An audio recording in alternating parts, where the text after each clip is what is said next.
So step one, and really the only thing you should prep ahead of time, would be our chili mayonnaise mixture.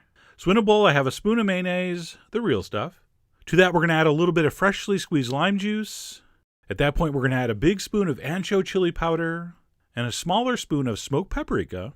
And then we're simply going to take a whisk and mix that together. And by the way, please use fresh spices for this. If you bought your smoked paprika and ancho chili powder before you had a cell phone, you're going to want to throw those away and get some fresh stuff. All right, the flavor of spices, especially things like this, will fade with age, and it won't do this amazing recipe justice. All right, so use the good stuff. Once that's mixed up, you can just refrigerate that until needed.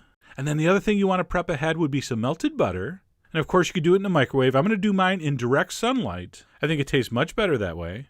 All right, so we're set on the mayo and the butter. Next up, we're going to prep our corn, and all I'm going to do is boil it in salted water for 5 minutes. Now, traditionally, I believe these are grilled in the husks, but I didn't feel like messing with that. Besides, I already shucked the corn at the supermarket.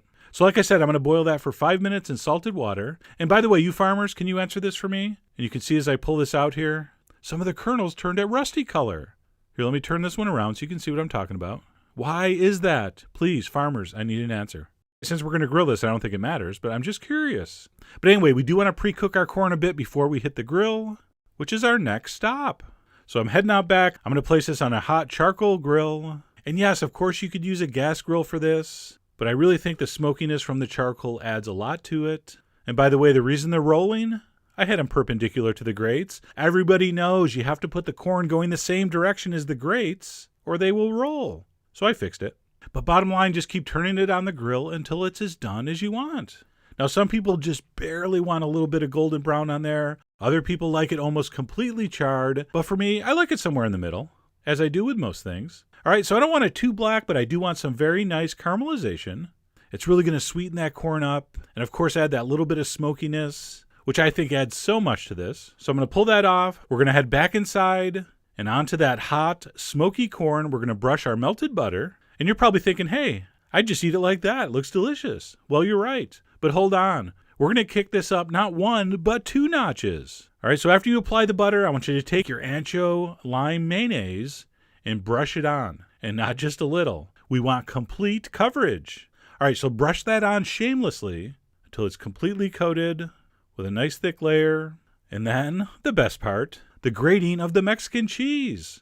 So we're using a white cheese called cotija. And you can read about that on the blog, but it is a very mild cheese. It sort of tastes like an undersalted, slightly drier feta, which may not be the most delicious sounding description, but trust me, with this combination, it is unbelievable. So we're going to grate that over generously. If you want, you can turn those over and do the other side. Although I cheat. I eat one side and then turn it over and grate it on the other fresh. But that's up to you. And if you can't find that, you'll see that Parmesan is a very common substitute. Although if it's me, I probably would go with feta. Although that is much saltier, but Parmesan and feta will work in a pinch. Having said that, most of the big fancy supermarkets will carry cotija cheese, so check it out. And other than garnishing with a few wedges of lime, that gorgeous plate of corn is done. Look at that.